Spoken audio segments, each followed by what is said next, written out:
Good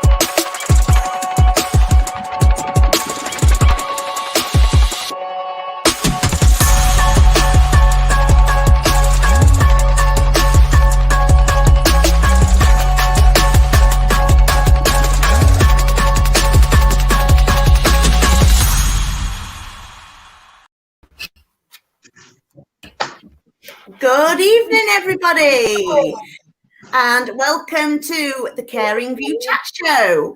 So, for those of you who've forgotten who I am, I'm Donna, and I know that you've really missed me for the past 2 weeks. These two other people haven't missed me at all, because sadly I've been messaging them every single day, sending them pictures from my caravan, fish and chips, ice cream, and everything else. But anyway, it's absolutely fantastic to be back with you all tonight. I just want to say a massive thank you to Natasha, who covered for me the first week. She did an absolutely splendid job, and that was a fantastic show. Absolutely brilliant show that was. And last week, obviously, spoke about digitising social care, which I found extremely interesting, because I will be the first to say that I'm extremely phobic against anything to do with digitising care plans. And when I made the decision to move to EMARS in my care home, there was a lot of panic went on, but I've got to admit it was an extremely good move. So I found that really interesting. So tonight we're talking marketing. But first, I just want to say, obviously, please remember that the views that we say tonight are our own views. They do not represent the companies that we work for. Please remember to subscribe. Click on that bell on YouTube and subscribe to our channel. And please remember that we have also got our own Twitter page and our own Facebook page as well. So please follow us and join us on those. So tonight is marketing. Now, I've got to admit, I was probably the first person to go, why are we doing marketing? Marketing is just boring. What on earth are we doing that for? And I thought back to the days when I was first a care home manager in 2002, so nearly 20 years ago now. And marketing then consisted of me basically picking a phone up, ringing the local hospital, ringing the local social workers, ringing discharge liaison, and basically going, have you got anybody who's ready for discharge? Have you got anybody who wants a bed in a care home? And that was it. There was nothing else. There was nothing digital, nothing technological. There was not really such thing as social media platforms back then. You'll soon realise I'm the oldest of the group, so I can remember these times. But yeah, it literally was just marketing was picking a phone up. And that's why it was boring, because it's not really a very interesting thing to do, you know. But I think it's such an important thing for us to talk about now. And I think mainly because every care home or, you know, any social care setting really has really suffered during the pandemic. And I would say that we're probably at our lowest occupancy levels that we've been for a decade easily. And they're kind of predicting really that it's going to take most care homes 2 years to recover and get those occupancy levels back up to what, you know, we expect. So the average occupancy in a care home as of March this year was 79%, which is obviously not really what any of us want. And the sad news is that up to April this year, we've now reached the target of 30,635 people died from COVID in care homes. I mean, that is a huge, huge figure. And that's also a lot of beds, you know. It's really, really sad. And we've got a huge, you know, milestone and, you know, walkway sort of ahead of us. But I think the other thing that the pandemic has taught us is how we can use technology. We've all done, haven't we, Zoom meetings. We've all upped our social media to keep in touch with our relatives, families, staff and everything, you know. So I think that's, you know, sort of really, really shows that. I mean, going to sort of you, Adam, I mean, what do you think that you've done sort of, you know, different this last year? Oh, it's pretty much everything. In fact, I was talking to John Freeman from Championing Social Care earlier on this morning, and we were talking about the Care Home Open Week that's due up at the end of June, I think it is. And last year, Care Home Open Day got cancelled, and everyone was like, "Oh, we can't do it, COVID." And I thought, well, actually, no, I'm going to do it digitally. And I did live interviews with people. We got relatives on talking about it. We did live videos from the home. We got staff on talking about why they're in social care, why they love it, why our business is awesome, and really try to adapt to the times to basically go, we are still here and we are still learning. We are, adaptive, and we're going to get through this. So, I mean, as Dawn learnt last week, the term for yourselves is Luddites. I'm technically not a Luddite, so I've always been quite good with social media and technology. But I came into a company, I've been there 10 years now, but that aren't technologically adept and are unsure about technology. So it's a case of trying to turn that around. We use digital care planning, so I adapted that so people could connect virtually. Relatives could talk to staff through the care plans, and we had memory books and scrapbooks that were all virtual. And it really was a case of figuring out what we do when we can't let people in through the doors. So yeah, and fingers crossed it's going well. But there are so many out there, so many managers I talk to who do struggle and are unsure where to start and can't understand how Zoom works and how you can use it as a benefit. It isn't just a meeting tool. I think I spoke last week about how I'd set up a virtual entertainment forum for care homes around the country, so you can join up, and we've got darts competitions, Tai Chi classes, everything, all in the comfort of our own home through a webcam. And it's been incredible. It's been a lifesaver, but it didn't solve the crisis. It didn't take away many fears of people about moving into care homes, because obviously the rhetoric, the dogma that was in the news, care homes are unsafe and dangerous. And that's what we're all facing now, is trying to reinstill that sort of faith and trust within the community, isn't it, about social care and care homes and community care. The amount of people that cancelled our community care services because they were worried we were going to bring it in their own homes because they couldn't even have their relatives visit. It was absolutely incredible, and we're starting to see an increase now in community care. But unlike care homes, it's so difficult to market home care. I can walk into my care home, take some photos and videos, edit them together, put a nice little montage up on our social media. We get, 100 likes. Domiciliary, we can't do that. We can't car share. We can't go into people's houses unnecessarily. It's been an absolute difficulty to try and promote our home care services. So, I mean, I, for one, am hoping we're going to get something good tonight. Yeah, that's really interesting, and actually something that I didn't think about. And, we talk so much on this show about care homes, whereas we really, we need to be more inclusive, and this is about sort of social care. And obviously, with domiciliary care, at least in care homes, we could keep our cohort of staff within that care home, and we shut ourselves in like a little community. But in dom care, you've got a carer going from home to home to home to home, which makes a lot more difficult scenario. So yeah, I can imagine. I never actually really thought about how much of that probably got cancelled because of the fear of it. And like you say, how do you market something where there is nothing to market? Like you say, you can't go around taking videos of people's houses. You can't take a video of someone driving a car up a road. So yeah, I think that's really, really valid and something that it's quite difficult. And hopefully our two guests tonight might be able to give us some answers to that. That'll be sort of fantastic. But just moving to Dawn, I mean, obviously we know from previous show at the beginning of the pandemic, you sadly did have sort of quite a few deaths. I mean, how did that affect your and how did the rest of the year go? It affected our occupancy massively, because by the time it got to the point where hospitals that were then discharging and we had a testing regime in place and we had our own policy, families actually didn't want their relatives to come into a care home, because they immediately thought they were never going to see their relative again.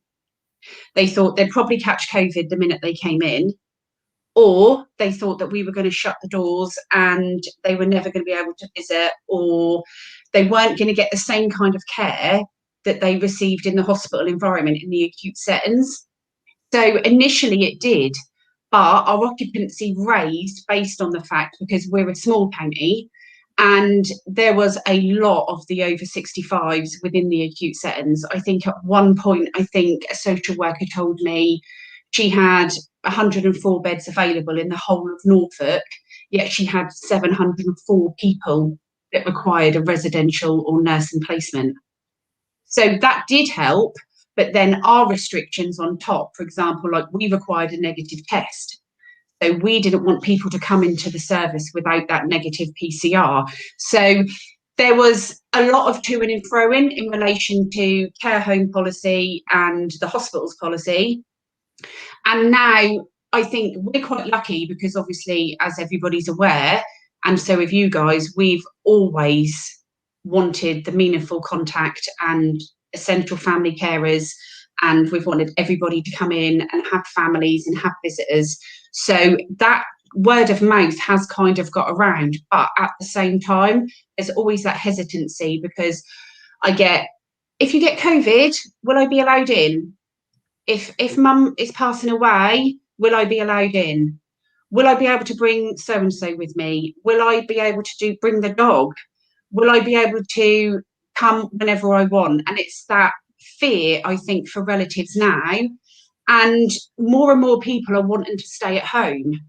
And where we try and reinforce this, and we've done some reablement with people in order to come to us for a period of 6 weeks under the COVID funding, and then go home. So we have enabled that. So we have had quite a big turnaround, but not the residents that want to stay permanently.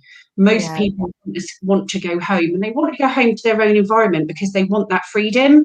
According to the media, you come into a care home, you're never coming out. Yeah. Well, it's not just the media, that is it, Dawn? You know, we see on social media countless families still locked out, even though guidance is now that many people can come into homes and you can have your 5 constant visitors. I still see managers going, "Oh, that's nice. I'm not going to do it because it's too much work." Yeah. And there are still so many people shut out. So, you know, we can sit here and go, yeah, you know, the media plays a bad part in it, but the sector is still failing at times, and it is still failing people.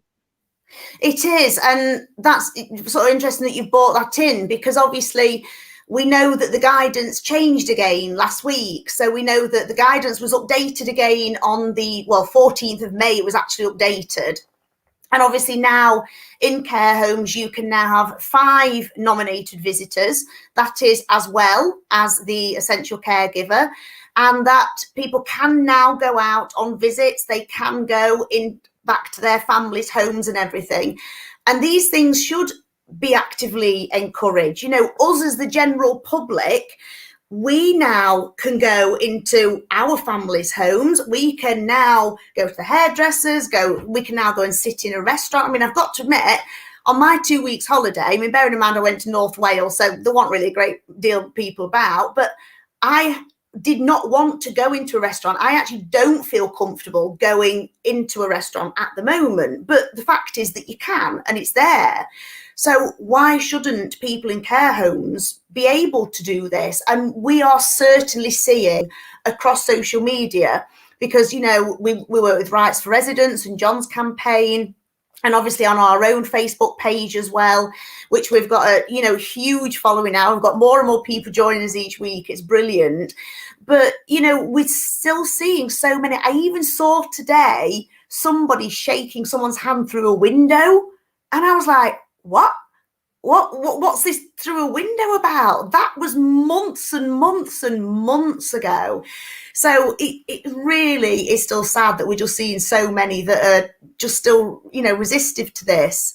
I mean, the other thing in the news this week, really the only thing that sort of changed this week is obviously we had a discussion about 4 weeks ago now about mandating vaccines in care homes.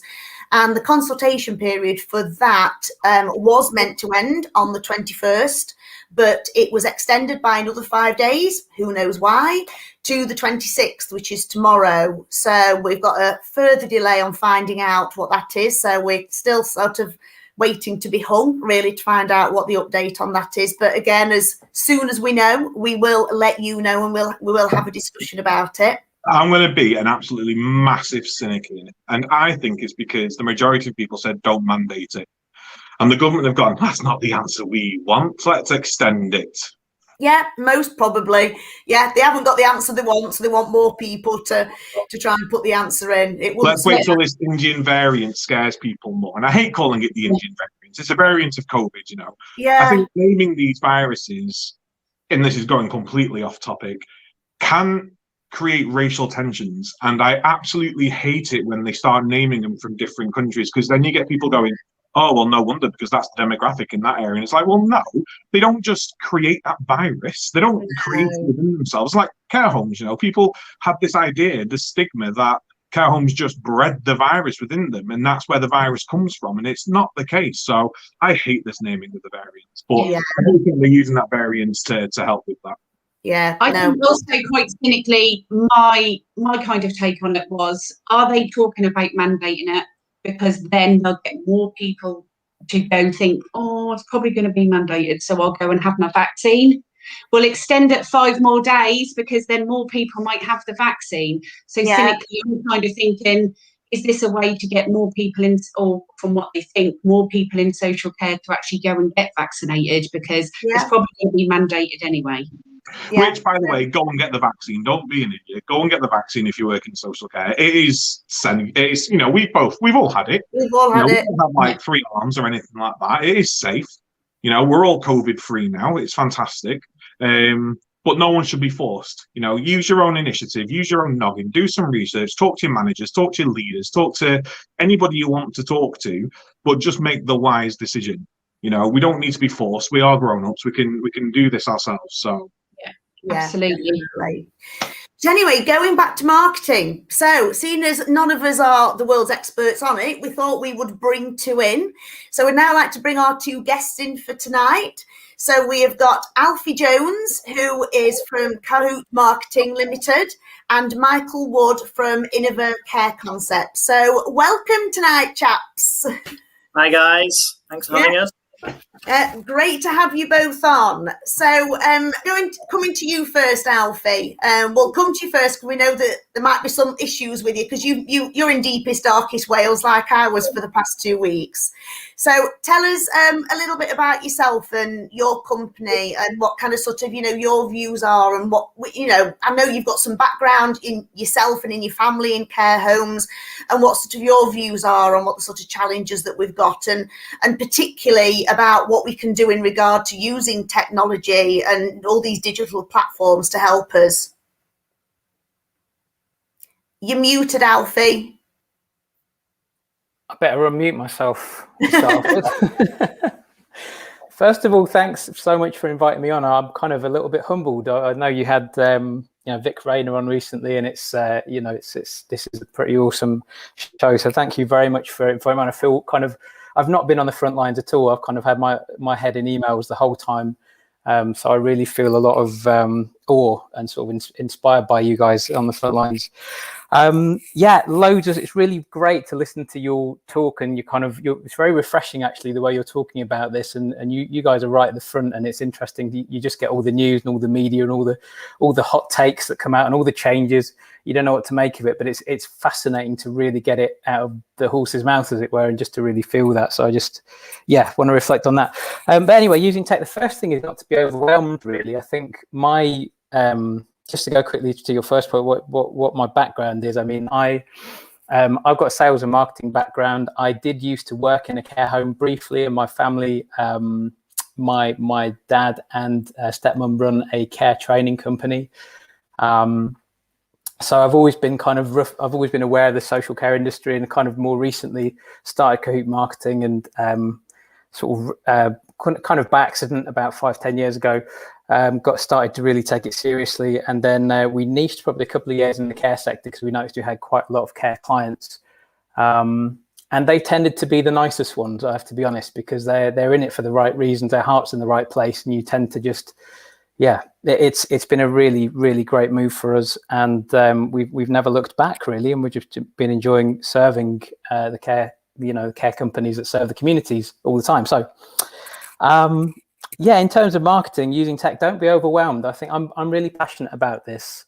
I think marketing can be a force for good or force for bad. If you look at the way that the media can spin some things, like I think, Adam, you talked about, I've noticed a kind of yeah, and like even you say about the Indian virus, it's kind of a spin, isn't it? It's like the marketing of the virus, the othering of the virus. So marketing's just a power, really, and it can be used for good or it can be used for evil. And that's the first thing that I always try and get across to people, especially in the care industry. Like you say, you've all discussed kind of how maybe the care industry is maybe a little behind in some areas. A generalization, there's some that are ahead, but so tech and technology and social media, it can seem really overwhelming. But what I try and get across to care, registered care managers and care business owners and people like yourselves is you are marketers. You absolutely are. You've been doing marketing since the day you were born. If you go on a date, you market yourself. Anytime you're in front of other people, you're consciously or unconsciously you're marketing. And I think the marketing of marketing hasn't really worked. It's got a bad rep. It gets lumped in with sales and snake oil, and it's this thing that I think Donna, you mentioned it was boring. Basically, it can be this kind of boring thing. It's got this kind of bad thing to it, but I'm really passionate about it, and it's really important to kind of as a first step to understand that if you're in business, if you run a care business, if you're having to liaise with, people, families every day, you have to be able to explain yourself. And it's just about telling a story. It's about making sure that you, it's about amplifying rather than changing it. Because I think people have this idea that marketing is something you tab on to the edge of a business. But for me, it has to run through the business like a stick of rock. It's got to be congruent with the message. You can't take, like you were saying, if you've got a really poorly performing care business, you can't just stick a big marketing banner over the top of it and go, we're great, because that's not the reality of it. There's things underlying it. But it's about amplifying the best marketing. I think Michael probably agree that the best kind of marketing is authentic, original. It amplifies what you already have, and it's not about, and it's storytelling. Like John's campaign, for example, it's all about the message. It's all about the kind of family and the human connection. It's really nice to hear that, for you to actually say that we're doing marketing all the time and it's actually just a story. Whereas you do kind of think of marketing as advertising and, sort of pushing something forward. Whereas to hear from you that it's really what we're doing on a day-to-day basis, and it's just what we're telling people about ourselves in a way that certainly makes me feel a lot better, definitely. Bringing Michael into the conversation, I know that you specifically, and obviously we have spoken about COVID. Of course we have. It's one reason why we're talking about marketing tonight. As I said there, care home occupancy is at its lowest that it has been for a decade. And I know that your company have been part of writing a document which is like a roadmap, a 3-step roadmap to help care homes, recover from COVID. So can you tell us a little bit about that, Michael? Yeah, of course. Well, first of all, thank you for having us on the show this evening. It's a real privilege to be here. And in terms of the document you just referenced to there, it's something that Inova were really passionate about. They produced it last year at the start of the pandemic, really. And care homes is something that the company are really passionate about. They have a long history working with care homes, and we wanted to do something where we could help in some way. So not just in terms of offering, equipment and services, but we thought we need to do something in terms of the marketing team anyway, something that's going to be really useful, not in terms of just the short term, but also on the long term side of things as well. So when you referenced the 3-step roadmap, there's 3 key areas that we looked at really. So the first of all was survival. We know that sustainability is the biggest threat for care homes really in terms of occupancy of beds. So we looked at different aspects of what we could do at different stages, because every care home has got its own challenges. They're at different stages in terms of that threat of sustainability. So the first of all was survival. What can we do in the immediate term in terms of the COVID pandemic? And the real focus was in terms of infection prevention, because we've spoken about it at the start of the show that you're looking at the PR side of things in the media. People are scared, in the TV and social media about the care homes. You referenced the amount of deaths that have been. It wasn't good news. So we want to do something in the immediate term that could really reassure people, because you've got to think about in terms of care homes, the key decision makers when someone goes to a care home, it's normally a family member. So families want to know that the place that their relative is going to is somewhere that's safe, something that's calm, and somewhere that they're going to feel comfortable sending their relative to there. So in terms of the survival aspect, it was really focusing on key aspects of survival. So making sure that, the equipment you have is, effective in, preventing infections from being spread. Then moving on to the sustainability side of things. And another probably key aspect isn't spoken too much about is the actual effect on care home staff itself. They've been through an awful lot in the last sort of 18 months, really. And I don't think it is mentioned enough in the media, the fantastic job that they've done day in, day out, not just in terms of the COVID, but even before that, they're doing an absolutely amazing job, work very long hours. It's a very stressful job, but also very rewarding as well in the work that they do.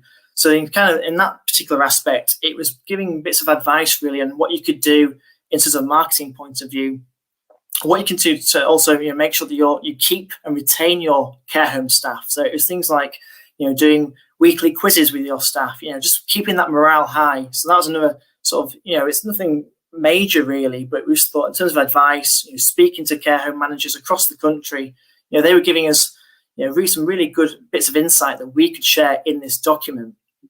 And then going to the final bit, which was strengthening. And we don't just want care homes to survive, we want them to thrive.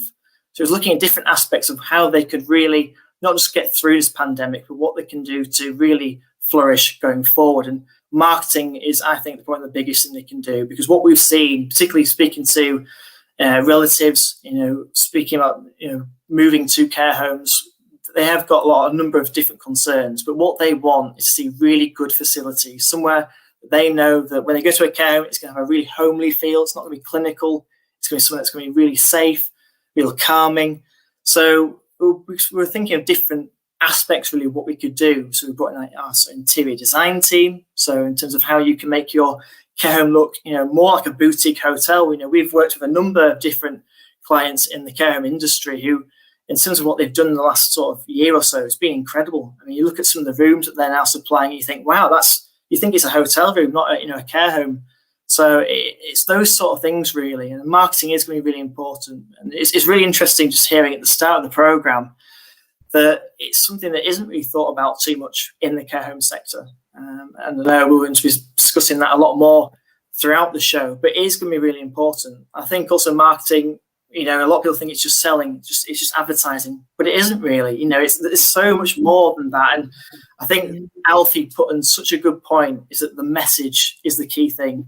Being genuine, being authentic, really sharing what your care home is about and what you can offer. Because people don't want a sales pitch; they just want to know that you're genuine and that the services and facilities that you're going to offer are exactly what their relative is going to receive. So that's the key message really that you want to put across. Yeah, that's brilliant to hear. And it amazes me. I've just sat listening there, and it's just made me quite proud of this show and how they're kind of fitting together. Because listening to them, I mean, literally 3 weeks ago now, our topic was mental health, and we all spoke about our own mental health, but we also spoke about our staff teams. And you're absolutely right. It has absolutely affected everybody, every single staff member.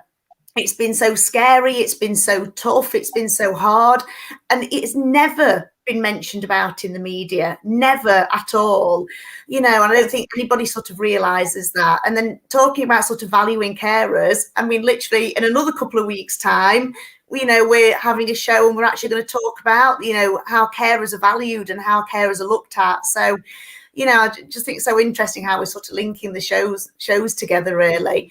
But I mean, marketing, you've just both there totally sort of hit the nail on the head, that it isn't advertising. That's not what it is. It isn't picking that phone up and going, have you got somebody who wants to come into the care home? It's much more about the ethos and the atmosphere of the home.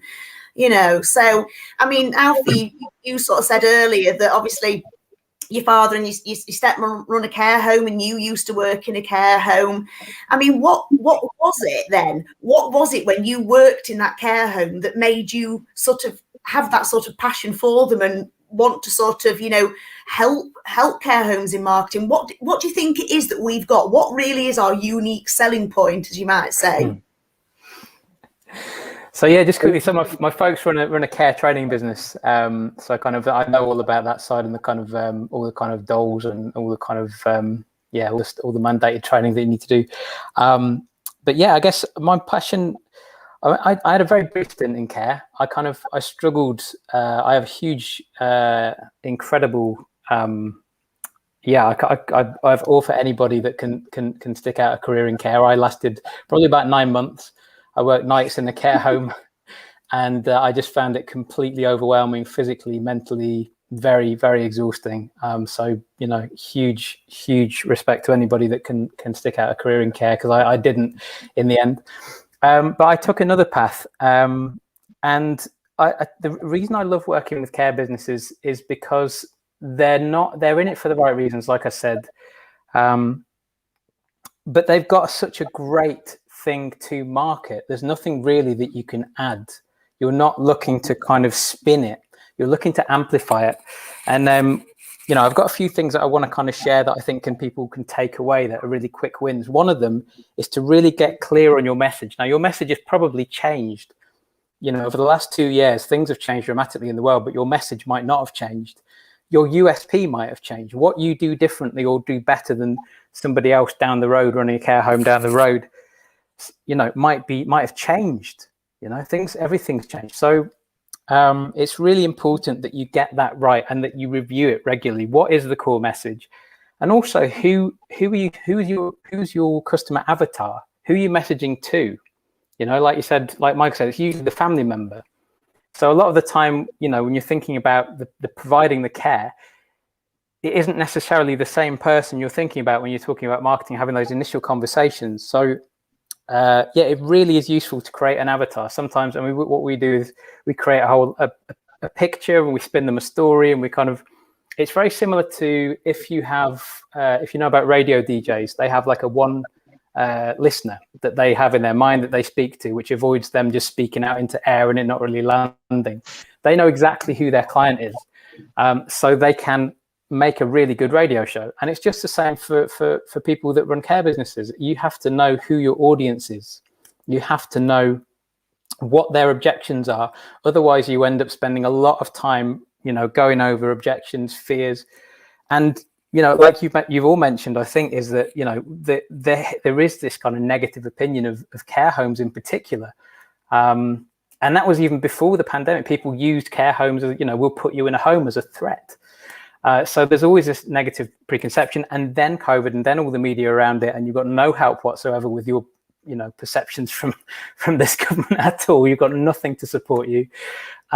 So it's really up to you guys to kind of say, this is who we are and this is how we do it. And that's really difficult. So my passion comes from knowing that there are all these amazing businesses, all these amazing organizations out there, these care organizations that help people every single day, and oftentimes have no clue about marketing and no way how to sell themselves. They might be the best person in the world. They might be able to, manage a care home and know everybody's name and be completely there and really, just go above and beyond. But they don't have the first clue about how to get that out.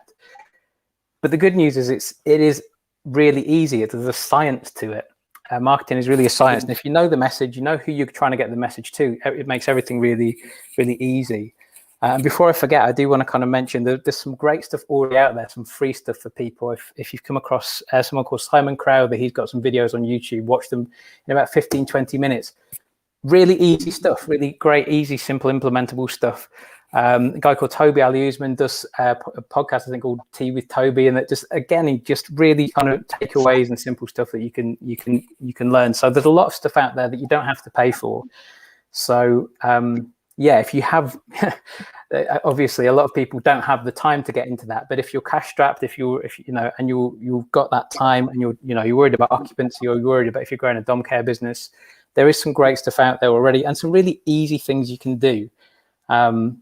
So things like Google My Business, if you've not got that up, to get that up, but also to monitor the reviews and take care of them. I read somewhere 40% of your phone calls will come from Google My Business, and some people don't even have one set up. Really simple stuff like setting up a text message. You can set up, you go into Google My Business, you go into the settings, you go to messages, you add your phone number in, and then somebody can message you from Google My Business, and it will come through to your phone. and you can start to have that dialogue. Now, obviously, you need somebody to man that. You need somebody to respond to that. That's something really simple that you can do. If you've got somebody that's happy to sit around texting and be responsive within an hour, in 30 minutes to get back to people, really, really simple stuff. Most people aren't doing this stuff. So, if you know roughly what to do, if you've got some idea, if you spend a little bit of time around this, you can very quickly get some really smart, easy, quick wins that loads of people aren't doing. Because like I said, the industry is still catching up. But that's where my passion comes from. We're really here to educate and inspire the care industry through digital marketing and empower through digital marketing. So, I do think some of the problem comes from the understanding of what we mean by marketing. Because we've run a poll, haven't we? And we've asked people how confident they feel when they're marketing. And I'll get it up. I would say that I'm shocked. I'm probably not shocked. Let me just get my screen up for us.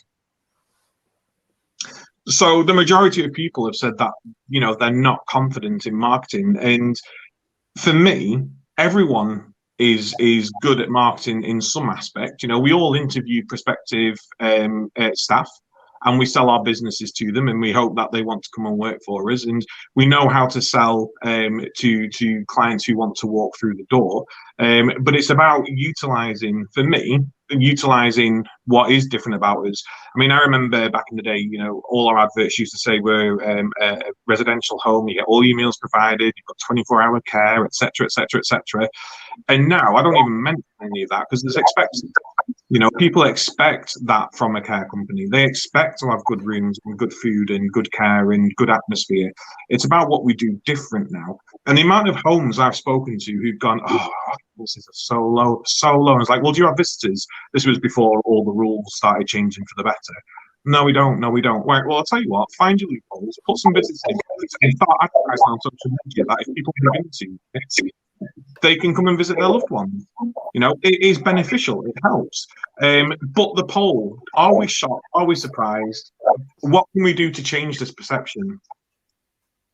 Well, hopefully tonight has, because I'm going to be perfectly honest, I would not have put very confident. I wouldn't.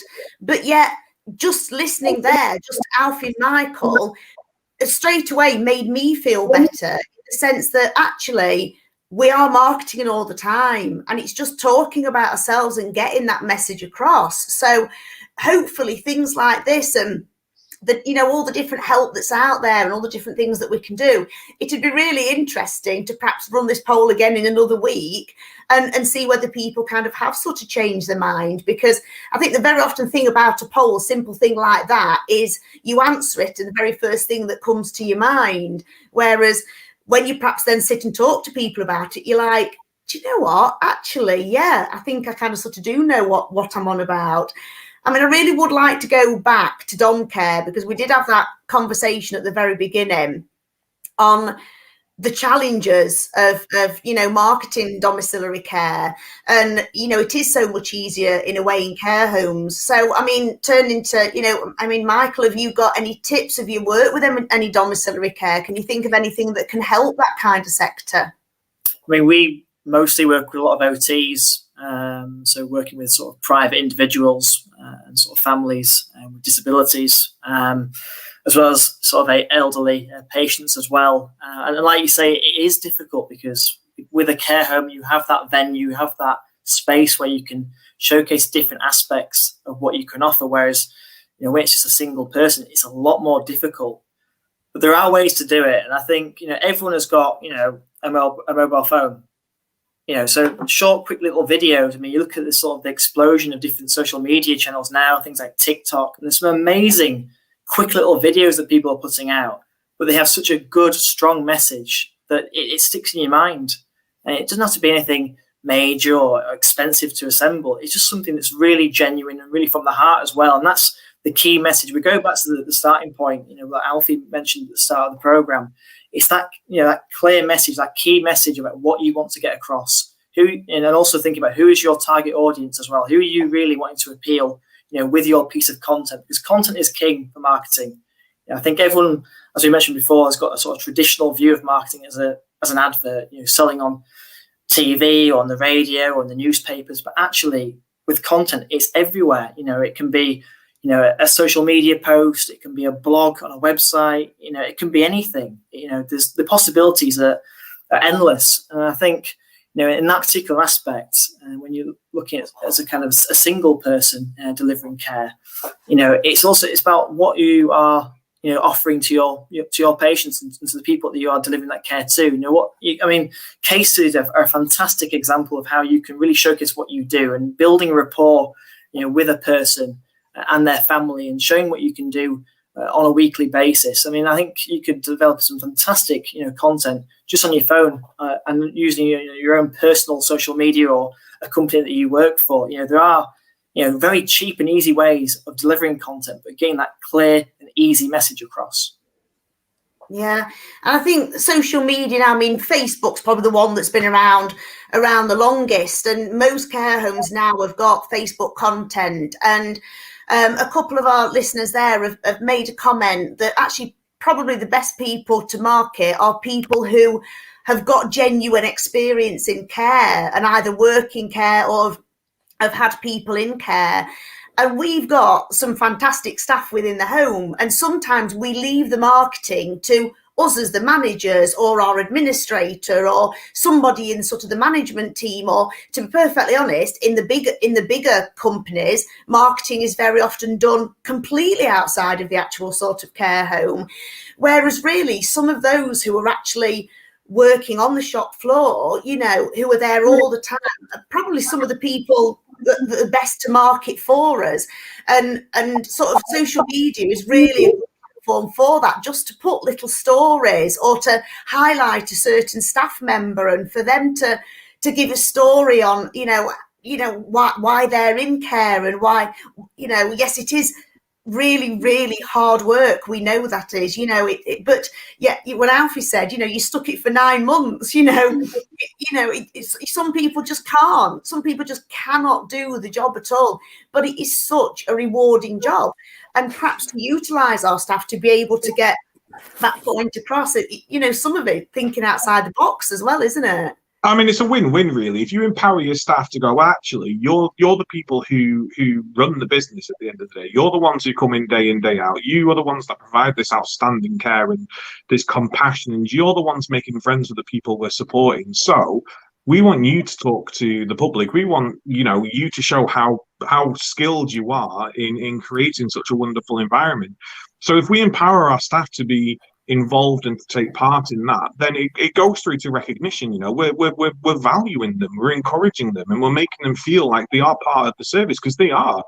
We can all sit here and go, oh, I think I'm an amazing manager, I think I'm an amazing leader, but if no one showed up to work tomorrow, our businesses would collapse. Yeah. And we've really got to recognize them as the professionals that they are. You're listening, Boris? Professionals. I don't think you listen to anyone. And stuff like that, it's free, it's easy, it's cheap, you get good marketing, and you get happy staff. Yeah, it is. And certainly, again, going back to the dom care bit of it, in a care home, you have got all those people there, but in dom care, the one and only person going out there is that care assistant. They're the one that's going out there, and they're the one that's in theory doing all the marketing, definitely. So, I think we ought to, us as managers, we also ought to not take it all on ourselves and think about, what other people could perhaps do it. What do you think, listening to all this, Dawn? I think, coming from a turnaround background, my biggest marketing tool that has been drummed into me for the last 10 years is the CQC inspection report. I go, generally going into care homes that are deemed inadequate by the CQC, that is our biggest marketing tool, is that next inspection report. And everything is based around that. So I think for me, over the last few years, it's always been about, we can't market until we get that inspection report, which is obviously better, and then we can go from there.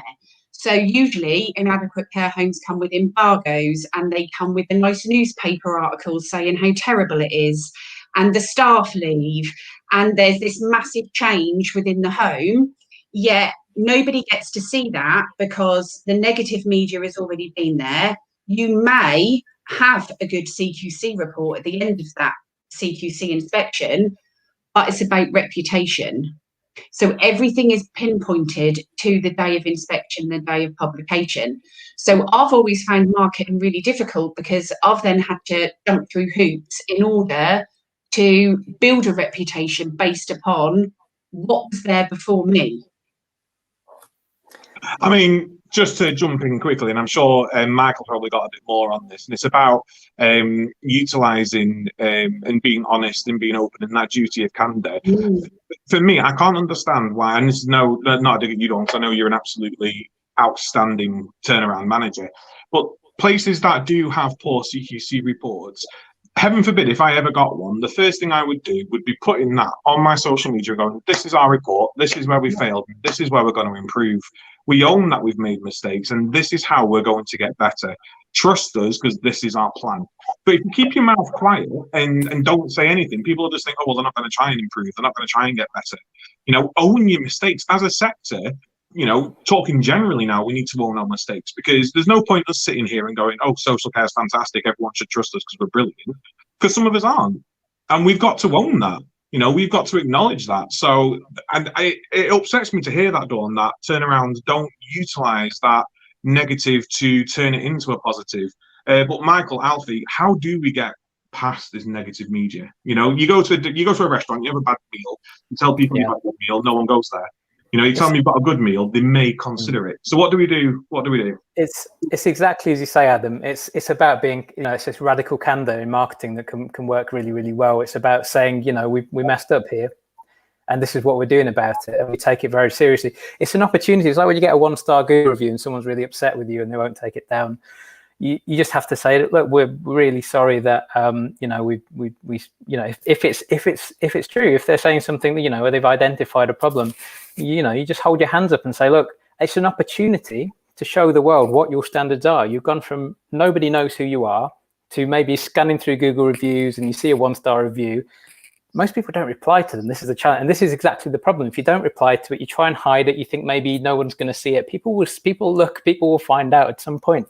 So being that direct with it and just replying to that Google review saying, you know, we completely accept our failure. This is not our standard. And if you would give us a chance to show you, we would hopefully, you know, show you that this is not our standard. These are our standards. So you're using it as an opportunity to show, one, that you care about reputation, and two, you've got a marketing platform ready-made to say, hey, this is what we usually do. So it's actually a positive. Every single negative review, every negative opinion can be turned around. I can't remember, somebody posted something really accidentally, they're drunk at a Christmas party on Twitter, and then they immediately apologized for it and was very open about it. This is what happened, and then it was a huge positive. I can't remember what it was. It was a huge positive story around it. So yeah, you can absolutely flip it.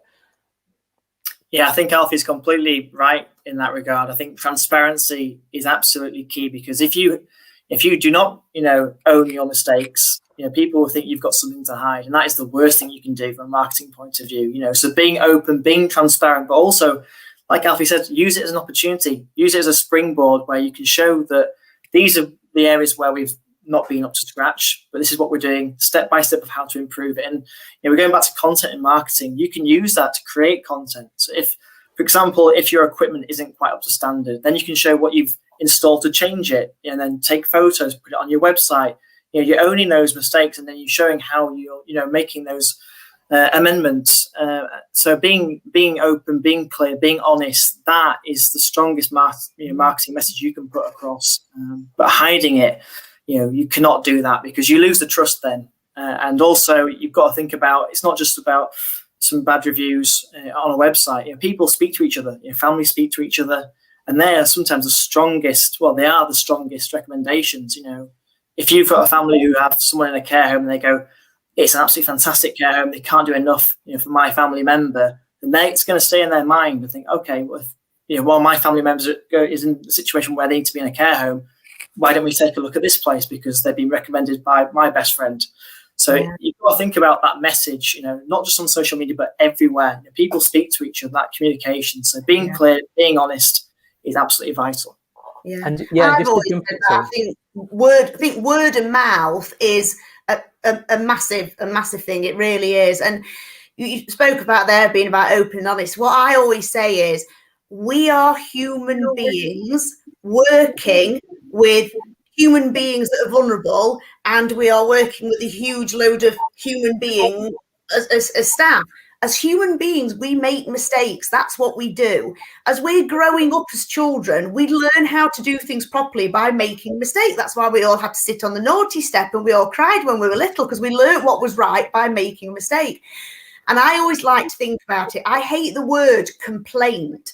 I much prefer concern, because to me, something should be brought to someone's attention straight away. I don't like it when someone's got an issue, but they'll wait for I don't know, some monthly meeting to bring it up. I always think things should be nipped in the bud.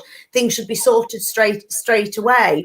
And it's things like that, like you say, relatives will then go out there and say, well, actually, yeah, we did have a bad time with Mum. That actually, to be perfectly honest, we did have problems with her. But you know what?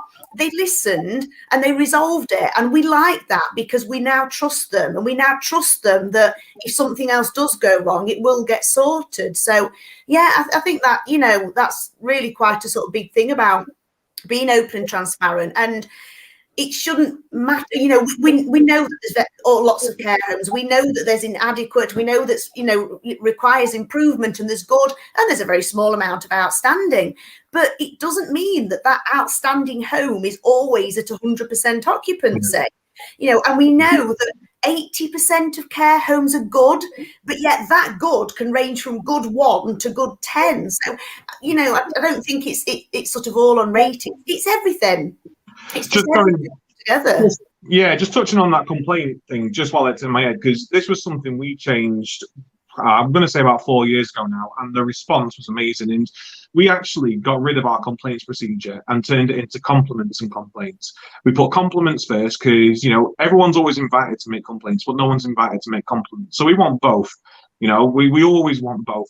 And we tell them, every single relatives rendezvous that we have, which are monthly, if you've got any concerns, any problems, you can, talk to us via this, and this. It's in absolutely every newsletter that we send out. We've got about 8 different methods of communication for complaints or feedback or anything like that. And as providers, it's free.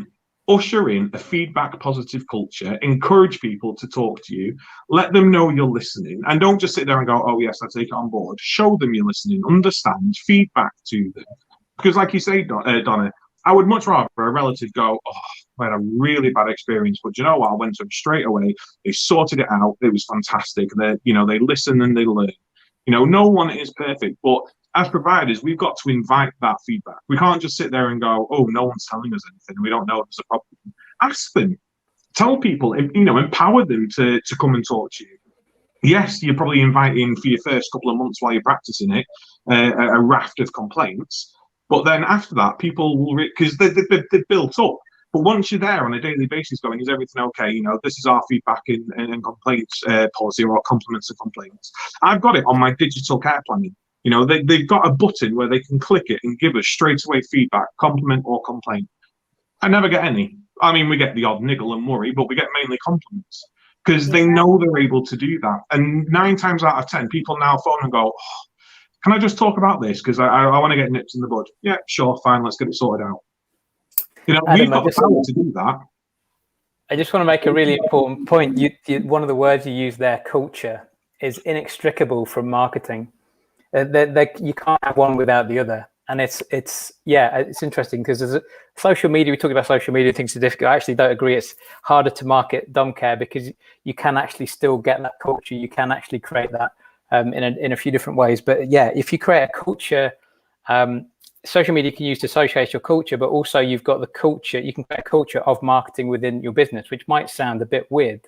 But if you train your team to respond to, thank you so much, you did the most amazing job for my son, mum, with the response, the best way you can thank us is to leave us a review on Google. It doesn't necessarily come sort of organically or naturally, but that's sort of where we need to head. Because saying thank you is great, and word of mouth is great, but word of mouth is happening online. So culture is huge. If you can capture some of your culture in a bottle and share it, that's what will get people on board. So I just had to mention that, because that's a word that kept on coming up. It's a really important word and inextricable from your marketing. No, I think that's really, really important, definitely. I mean, Michael, coming to you, I mean, I'm very conscious of time. We've got 5 minutes of the show left. So, I mean, if I gave you sort of another minute now and said, you know, to all the care homes out there, all care homes that have all gone through everything in the pandemic in the last year, if you could give them 3 tips on something they could do in this next year to, you know, to make them feel more positive, you know, what would it be?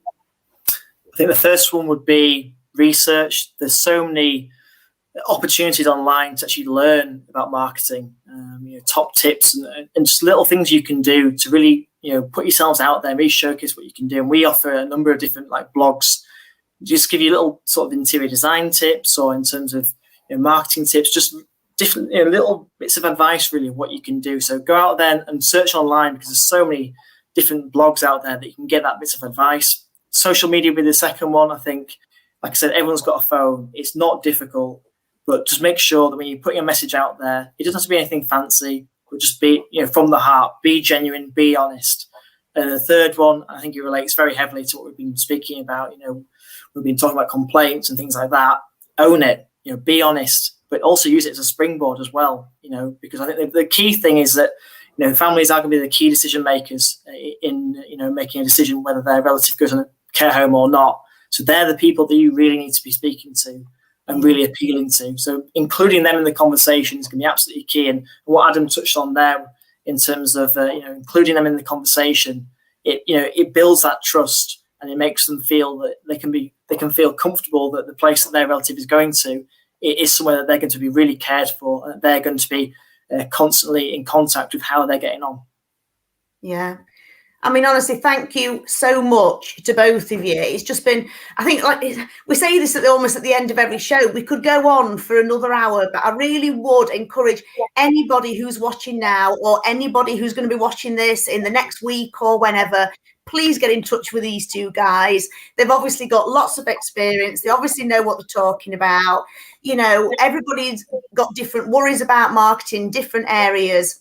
So we have been putting Alfie and Michael's details up on the bottom of the screen all throughout the show. So please contact them, and I'm sure that they can, you know, signpost you to different areas or different people if that need be. So thank you both so much for coming on tonight. It's been absolutely brilliant. Before we go, I want to just move over to Dawn, because she's been very quiet tonight, but I think that's because me and Adam have got slightly larger mouths than Dawn, to be perfectly honest. Dawn, just tell us, how is the Green Heart for Social Care campaign going? It is going so well. Like Adam said earlier when we were chit-chatting, there are more green hearts at the minute than there are blue. That's very, very exciting. Not because we want to beat anybody, but because it's kind of, it's that recognition thing that people are aware of what has happened, what we're doing it for, and why. And I just think it's amazing that there are so many people with their green hearts all over social media. I go on LinkedIn, there's green hearts. I go on Facebook, there's green hearts. I go on Twitter, there's green hearts. Everywhere you turn. So it's been wonderful, but we need more. And it's marketing. It's self-marketing. So, Adam, how do you get a green heart? Tell people. It's on your emoji keyboard somewhere, isn't it? Yeah. I mean, the hashtag, you know, it's on your emoji keyboard. It's easier to do on your phone and doing it on Twitter. I have to give a huge shout out to Jenny Mack, who created us a Facebook frame, because unlike other social medias, you can't add, you know, embellishments to your names and stuff like that. So if you go onto Facebook and you can add a temporary frame somehow, I know everyone knows how to do it. Big events, everyone always does it. Just type in Green Heart for Social Care, and you can actually add that Green Heart for Social Care frame to your Facebook profile photo as well. And, you know, talking to people on Twitter, you know, marketing doesn't always have to be talking about your home. We're always on Twitter, aren't we? Always on Twitter, chatting, you know, spouting the truth. And the amount of attention that we get and recognition for our services that we get just through communicating and networking with people. And now we've got green hearts on our name. You stand out. Oh, that's something about social care. You know, I want to listen to what they're going to say. You know, it's a self-marketing tool. It's the recognition. The sector needs it. We do need it. Yeah, absolutely. So what have we got up and coming next week? Hopefully, fingers crossed, next week we will be back as a foursome. The Fantastic Four will be back together. So what have we got on the cards, Adam? I think we're going to have, not understanding it at all. We've got Claire coming on from the National Care Forum, because at the end of this month, everyone's favourite job is due, which is the DSPT toolkit. I probably got that wrong, but it's data protection. It's probably the most laborious task of anyone in social care that they have to do. But Claire is here to steer us right, tell us what to do, and how to get through it nice and easy. And then I think we're going to have a bit of a catch up as the four, because it's the first time we've been together for 4 weeks as a four, and hopefully we'll know more about the consultation next week as well. So it's an all-round discussing social caring. Has anything changed since we started this show? Have we noticed any improvements? Have our interactions gotten any bigger, any better? I mean, I know our Facebook group, which, by the way, searches on Facebook, the Caring View Support Network. I think we're almost 500. Is it over 500? Yeah. And that's a huge value to so many people. It's open to everyone, not just providers, but relatives, people working in care, people living in care. You know, the idea of this platform is not to isolate anybody. And at the end of the day, we wouldn't be required if people didn't need care. So you are all equally as valued, and we want your input as much as everybody else is on the show within the support network. So find us on there, and we'll probably be just discussing major points that we've had from there. Maybe a look back at our first 7 shows. Sounds absolutely fantastic. So huge thank you again to Alfie and Michael. I'm sorry it never seems long enough that we get to talk to you, but please contact these two guys, definitely. And we will see you all next week. So bye. Marketing is not boring. Marketing is not boring. I will agree with you. Great. Definitely not. Thanks so much for having us on. Good night, everybody. Thank you. Bye. Bye.